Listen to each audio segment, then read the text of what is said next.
Okay, we're back from the break. Thank you very much for tuning in to us tonight. And so while we were on break, we did have one question which was related to the high blood pressure. Vern, would you read that question again? Yeah, the question is there any way to help a person keep their vessels more limber rather than getting stiff, or is it just something we have to accept as we age? Answer to that, yes and no. The control of high blood pressure makes a very big difference.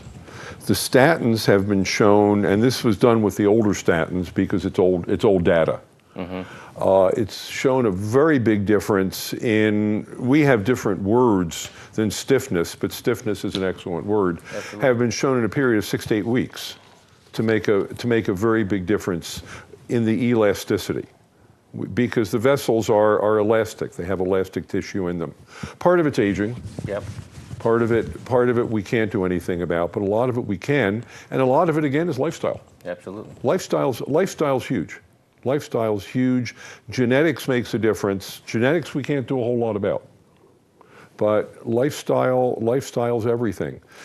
And it's about, to me, it's about damage to the endothelial lining, which I mean, we talk about that term, but let me try and explain what that. I mean, I know that's a kind of a gross analogy, but the cholesterol plaque being the yellow substance in the center, and so what it does is it, you know, if you apply pressure to a pimple and you try to express the pus that's in there, then basically when you're doing that, I mean, that's the same thing as that much pressure hitting that plaque, forcing all of that lipid, oxidized LDL, out of that plaque, and therefore you initiate the clotting sequence, and then you have a heart attack. I mean, it's basically, or something along that line.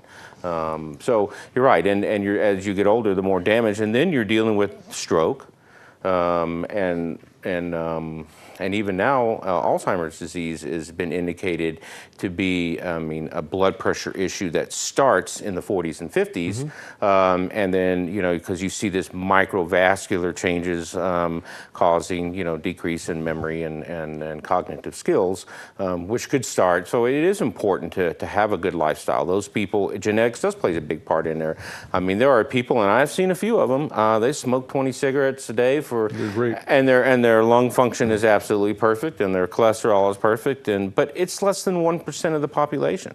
And so you got to think that most people fit in that 90%, the 5% outliers on either side.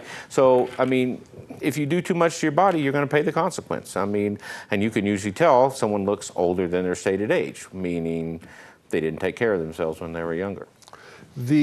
The thing that's important about this, and the concern that we have, we're not school teachers and we're not parents and we're not the Nevada Highway Patrol. We've just seen this happen thousands and thousands of times in our patients.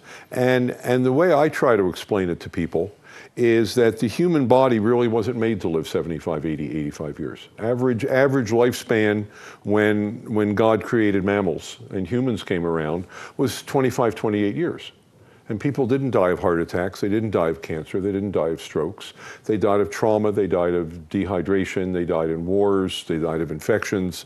All of those have been pretty well taken care of. I'm not sure war's been taken care of, but the rest of them are pretty good. And now all of a sudden, people are living longer and longer, and these little changes, these little things in people's when they're 30 and 40 and 50, all of a sudden really express themselves like compound interest.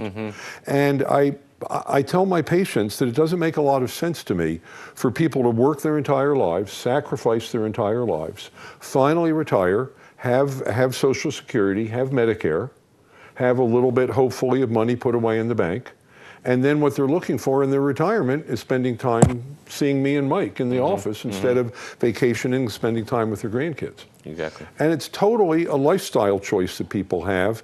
And I just try to explain to them that they're making choices that are not in their best interest. And once we explain that, if people understand it, it's free country. It's really speaking their language. Anyway, we're going to go to break again, so please stay tuned. We'll have more to talk about when we come back. Thank you for being here.